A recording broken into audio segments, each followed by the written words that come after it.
बताया कि अगर हम पीरियड्स में भी हैं तो भी हम तुलसी की माला धारण कर सकते हैं। तो उसके बाद ऐसा क्यों कंसीडर होता है जब एक विमेन मेंस्ट्रुएशन टाइम पे होती है तो उसे क्यों फिर अनप्योर कंसीडर करते हैं, जबकि जो हमारी माता रानी है वो खुद भी तो एक फीमेल है और जब वो अपने आसन पे होती है और जब वो सबको इक्वालिटी से ट्रीट करती हैं तो लोग क्यों फिर उस समय इनइक्वालिटी से ट्रीट करते हैं इस कंटेक्स्ट में। ये जो परंपरा बनी है बेटा ये बहुत पहले से बनी है। पर जो मैंने स्टडी किया था ना अभी पूरी बात कर रहे हैं। पीरियड वाली महिला से यदि आज भी आप अचार बनवाएंगे तो उसके हाथ का अचार खराब हो जाएगा। But how it could be possible, like science तो ये चीज नहीं मानता ना कि ये कैसे साइंस ही तो बोल रहा हूँ मैं साइंस ही तो हो सकता है। ये कोइंसिडेंस भी तो हो सकता है कि जनरली कुछ एटमॉस्फेयर ऐसा हो गया जिस वजह से वो खराब हुआ। कोई बात नहीं।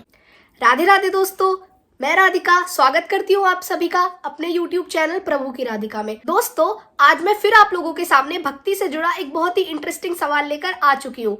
तो आज हम एक ऐसी लड़की को देखने वाले हैं जो गुरुजी के पास आती है और कहती है, गुरुजी पीरियड्स के समय में यानी मासिक धर्म के समय में औरतों लड़कियों के साथ इतना भेदभाव क्यों किया जाता है, जबकि हमारी माता रानी हमारी दुर्गा मैया वो भी तो खुद एक माता है, वो तो किसी व्यक्ति में भेदभाव नहीं करती, तो फिर हम मनुष्य लोग क्यों उस समय में औरतों से भेदभाव करते हैं और उन्हें अशुद्ध समझते हैं। इस लड़की का सवाल भी अपनी जगह जायज है, तो देखते हैं इस लड़की के इस सवाल पर गुरुजी ने क्या जवाब दिया। लेकिन उससे पहले अगर आपने मेरे चैनल को सब्सक्राइब नहीं किया है तो कृपया मेरे चैनल को सब्सक्राइब कर लीजिए और हाँ कमेंट में राधे राधे जरूर लिखें। तो चलिए शुरू करते हैं आज का ये वीडियो। कृष्णा महाराज जी जैसे अभी अभी आपने बताया कि अगर हम पीरियड्स में भी हैं तो भी हम तुलसी की माला धारण कर सकते हैं, तो हाँ तो उसके बाद ऐसा क्यों कंसीडर होता है जब एक विमेन मेंस्ट्रुएशन टाइम पे होती है तो उसे क्यों फिर अनप्योर कंसीडर करते हैं, जबकि जो हमारी माता रानी है वो खुद भी तो एक फीमेल है और जब वो अपने आसन पे होती है और जब वो सबको इक्वालिटी से ट्रीट करती हैं तो लोग क्यों फिर उस समय इनइक्वालिटी से ट्रीट करते हैं इस कंटेक्स्ट में। देखिए जो अशुद्धि के दिन जिनको कहते हैं, जिन्हें पीरियड टाइम भी कहते हैं, उन दिनों में ये जो परंपरा बनी है बेटा ये बहुत पहले से बनी है। पर जो मैंने स्टडी किया था ना अभी पूरी बात कर रहे हैं। ये जो परंपरा बनी थी ना वो बहुत पहले क्यों बनी थी। जब महिलाएं मासिक धर्म में होती हैं तो उनको कहा जाता है कि आप आराम कीजिए, घर पे रहिए, घर से बाहर ना जाइए, काम ना कीजिए, भोजन ना बनाइए, है ना। ये बातें तब कही गई थी जब हमारे देश में जब महिलाएं घर का काम करती थीं। उस समय पहनने के लिए कपड़े नहीं होते थे। उस समय जो आज व्यवस्थाएं स्त्रियों के पास हैं वो पहले ये व्यवस्थाएं नहीं थी जो आज के दौर पे हैं। पहले के ज़माने में महिलाएं कांच लगाती थीं, धोती पहनती थी ना, कांच लगाती थीं। उस कांच में अब वो कितनी अब ज़्यादा चलेंगी तो कांच यदि खुल गई, चार लोग बैठे हैं तो बाहर मार्केट में जाने से रोकती थी, आप कमरे में रहो क्योंकि इस पीरियड टाइम पर आप बाहर जाएंगे, कल को आपने कांच, क्योंकि ये व्यवस्थाएं आज की तरह नहीं थी। कांच लगा के महिलाएं साड़ी पहनती थी। झांसी की रानी भी कांच लगाना समझते हैं? कांच लगाना बेटा समझते हैं? नहीं। महाराष्ट्र में आज भी कुछ महिलाएं कांच लगाकर साड़ी पहनती हैं। हमारे गौरी गोपाल वृद्धाश्रम में भी पुरानी कुछ माताएं हैं जो आज भी कांच लगाती हैं। तो कांच लगाना जानते हैं? कभी आपकी माँ से पूछना, बताएंगे। तो जो कांच लगाकर धोती पहनते थे ना तो उनमें इतनी ज़्यादा व्यवस्थाएं नहीं थी कि जब वो बाहर निकलेंगी कल को उनका वो कपड़ा, गंदा कपड़ा किसी के बीच में गिर गया, कोई देखे, समाज में अच्छा नहीं लगता। इसलिए बुजुर्ग लोग कहते हैं आप लोग घर के अंदर रहिए, घर के भीतर रहिए, है ना। पर वो कहते कहते बाद में क्या हुआ, अब तो देश बदल गया, अब तो समय बदल गया, अब ज़रूरत नहीं है। अब तो आप उस समय पे आप क्रिकेट भी खेल सकते हैं, उस समय आप प्लेन भी उड़ा सकते हैं क्योंकि अब सुविधाएं अत्यधिक हो गई हैं। तो वो उस ज़माने की बात थी, अब हम उसे अपडेट कर सकते हैं, आज के हिसाब से उसे चेंज कर सकते हैं इन व्यवस्थाओं में। बट चूँकि उन दिनों में जो गंदा ब्लड होता है महिलाओं का वह बाहर होता है, इसलिए बुजुर्ग लोग ये कहते हैं कि आप किसी के संपर्क में ना रहो, मीन्स सबसे दूर रहो, घर में अकेले रहो, मीन्स पति से, पुत्रों से थोड़ा सा दूरी, इसलिए क्योंकि आपके आसपास बहुत सारे बैक्टीरिया बैड बैक्टीरिया हो सकते हैं। तो दोस्तों, हम लोग देख रहे हैं कि किस प्रकार ये लड़की गुरुजी से सवाल कर रही है और गुरुजी इसके सवालों का जवाब दे रहे हैं। ये लड़की गुरुजी से बहस करने लगी और इस लड़की का बहस करना और सवाल पूछना जायज भी है, क्योंकि जब हम इस उम्र में होते हैं, जब हम नई उम्र में होते हैं, तो हमारे अंदर क्यूरियोसिटी होती है नए नए सवालों के जवाब जानने की, और हमारे दिमाग में कई सारे सवाल आते हैं समाज को लेकर और हमारे साथ घट रही घटनाओं को लेकर। गुरुजी ने इस लड़की को बहुत ही अच्छे से और बहुत ही सटीकता से समझाते हुए इस लड़की को बताया कि ये जो परंपराएं थी ये पुराने जमाने में बनाई गई थी।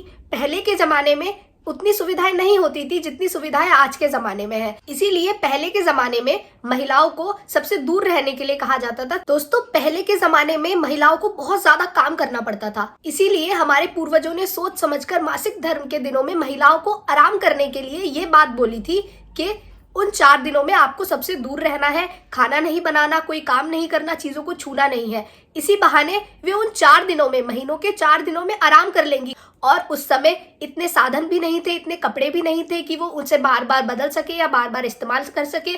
इसीलिए उन्हें एक ही जगह बैठने के लिए या एक ही जगह रहने के लिए कहा जाता था, ताकि वे ज्यादा चलेंगी फिरेंगी, हिलेंगी ढुलेंगी तो उनको उस कपड़े को बार बार इस्तेमाल करने में दिक्कत होगी। इसीलिए हमारे पूर्वजों ने ये सारे नियम बनाए। पहले के समय में बीमारियां ज्यादा फैलती थी, इसीलिए उनको अपने बच्चों से, अपने पति से, अपने परिवार वालों से दूर रहने के लिए कहा जाता था, ताकि किसी भी प्रकार की कोई बीमारी ना फैले। लेकिन आज के जमाने में हम साधनों के हिसाब से इन सब चीजों को चेंज भी कर सकते हैं। ऐसा नहीं है कि जो पुराने जमाने की चीजें हैं हम आज भी उन्हें अपना रहे हैं, हम बदल रहे हैं और हमारी सोच भी बदल रही है। तो देखते हैं कि आगे की वीडियो में महाराज जी इस लड़की को किस प्रकार से समझाते हैं।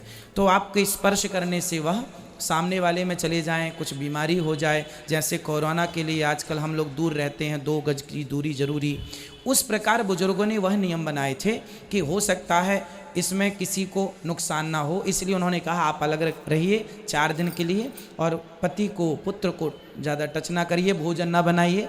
पर आज के हिसाब से प्रॉपर व्यवस्थाएं हैं, प्रॉपर साफ़ सफाई का महिलाएं ध्यान रख लेती हैं। उस ज़माने में खुले में शौच करने जाते थे, तो अब बार बार पीरियड के टाइम पर सोचो कि महिलाओं को जब रक्त आता है तो उस ज़माने में वो कहाँ जाती रही होंगी, क्योंकि वॉशरूम तो ऐसे घर के अंदर सेपरेट थे नहीं, बाहर कहाँ जाके वो करेंगी। इसलिए उस ज़माने में लोग कहते थे अलग व्यवस्था, उनको अलग रखा जाता था ताकि अलग परिवेश में वो अपना सिक्योर रह सकें, अपना सारा काम कर सकें। वो उस ज़माने की बेटा मजबूरी थी, बट आज मजबूरी तो नहीं। क्या आज इस टाइम पे विमेन को इम्प्योर कंसिडर करना करेक्ट चीज है? जरूरी नहीं है, फिर भी भगवान को स्पर्श इसलिए नहीं करने को कहा जाता क्योंकि अशुद्धि है। आप उस समय दूर से प्रणाम कर लें, कथाएं सुन लें, भगवान को टच नहीं करते, दूर से प्रणाम कर लें, मानसिक पूजा कर लें, क्योंकि वो अशुद्धि का टाइम है और बैक्टीरिया है, इसलिए आज भी कुछ लोग दूरी बना के रखते हैं। इसका एक प्रत्यक्ष मैं एग्जाम्पल आपको दूँ। जो महिला पीरियड से होती है, यदि उस महिला से आप अचार बनवाएंगे, आप प्रैक्टिकल करके देखना, पीरियड वाली महिला से यदि आज भी आप अचार बनवाएंगे तो उसके हाथ का अचार खराब हो जाएगा। But how it could be possible? Like science तो ये चीज नहीं मानता ना कि ये कैसे साइंस ही तो बोल रहा हूँ मैं साइंस ही तो हो सकता है, ये कोइंसिडेंस भी तो हो सकता है कि जनरली कुछ एटमॉस्फेयर ऐसा हो गया जिस वजह से वो खराब हुआ। कोई बात नहीं, आप प्रैक्टिकल कर लो ना, आप प्रैक्टिकल कर लो ना, आप दूर है ना अचार दूर है। और जैसे ये भी मुझे पूछ रहे हैं क्या उस टाइम पे हमारा जो खाना बनाना होता है, क्या विमेन में खाना भी नहीं बना सकती अपने किचन में बना जाकर? सकते हैं, यदि आपके घर में जेठानी अवेलेबल है, सास अवेलेबल है तो वो लोग बनाएं, यदि नहीं है तब तो आप ही बनाएंगे, नो प्रॉब्लम। जब कोई है, देखो बुजुर्गों ने कितनी सुविधाएं दी हैं महिलाओं को कि यदि आप पीरियड टाइम पर हैं और आपके घर में जेठानी है तो आप रेस्ट करो, क्योंकि उन दिनों महिलाओं के पेट में दर्द, कमर में दर्द नेचुरल होता है। तो बुजुर्गों ने कहा कि आप रेस्ट करेंगे, जेठानी बनाएगी, देवरानी बनाएगी, सास बनाएगी। बट आज के ज़माने में आप जेठानी अलग है, सास अलग है, आप अकेले हैं, बच्चे भूखे हैं, तो आपको ही बनाना पड़ेगा, तो आप बनाते हैं। उस दिनों में भगवान जी को दूध का भोग लगा सकते हैं। दोस्तों, देख रहे हैं आप लोग ये लड़की किस प्रकार से गुरुजी से बहस कर रही है। इस लड़की को इतना समझ में नहीं आ रहा, पहले के जमाने में हमारे पूर्वज जो भी नियम बनाते थे उनके पीछे कोई ना कोई वजह होती थी, वे बिना मतलब के कोई भी नियम नहीं बनाते थे। हमारे पूर्वजों ने उस समय जो नियम बनाए, आजकल के लोग अपने हिसाब से उन बातों को, उन नियमों को खींच तान कर हमारे सामने रख रहे हैं और गलत गलत अफवाहें फैला रहे हैं। और वैसे भी क्या दिक्कत है इस बात में कि महिलाएं 4 दिन आराम कर लेंगी?